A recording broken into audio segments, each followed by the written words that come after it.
Hello everyone, my name is Malkel, and today I'll be going over exactly how the group-based technique system in Pantheon Rise of the Fallen works. Okay, so I'm going to show a recording that I already have recorded from a previous stream that I did to go ahead and go over everything that's kind of happening in a group setting. Right now, we're playing with just a few people in a small group. I'm trying to help level up a slightly lower level character. So we have an out-of-group healer that's taking care of healing me. That's a shaman. We have a summoner. And we have an enchanter. And we have myself on a monk tanking the mobs.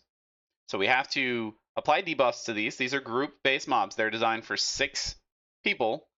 But utilizing the techniques and all of the abilities in every player's kit makes these not too bad to take down, and they're pretty good XP for the lower level characters. So first I want to go over some of the debuffs here that we're seeing. So this debuff here that I am cursoring around is a debuff from either an intellect caster or a healer. It's called an opening gap. With this opening gap, melee characters, specifically melee DPS, so monks, rangers, and rogues, can take advantage of it to apply very powerful debuffs. So let's watch the video for a moment here. Okay, so as you can see, I've now put a powerful debuff on the mob by taking advantage of the opening debuff. I used this ability here, which is Spear Hand Strike, to apply a 25% slow to the enemy. Let's continue watching for just a moment longer. Okay, the mob's knocking me down. It's trying to use a powerful ability on me. I'm using my abilities to dodge it. Now I've applied an exposed state right here. This is the second debuff. Looks like a white man in armor.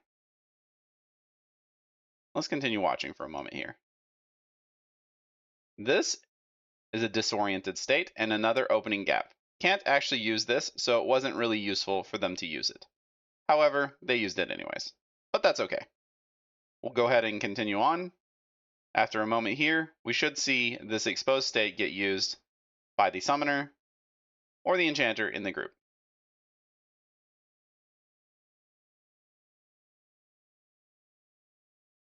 Hopefully. Okay, there they go.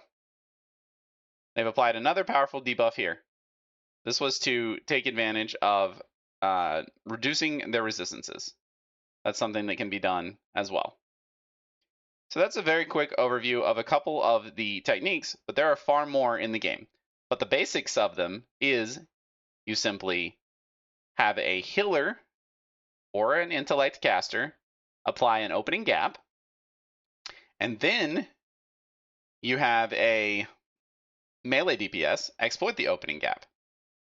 On the other side of things, you can have a tank or melee DPS apply an exposed state, and the intellect casters can take advantage of that to apply a different kind of powerful debuff.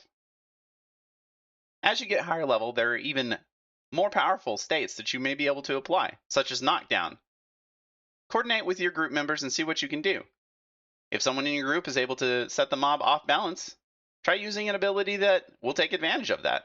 Once they're on the ground, maybe you can take an advantage of knockdown. After all, this is the way we're able to combat the most difficult challenges in Pantheon. My name is Malkel, and if this video was helpful for you to learn the techniques in Pantheon, please consider giving me a like, or maybe sub. Also, you can check me out live at twitch.tv/Malkel. I'll see y'all later. Have a great day.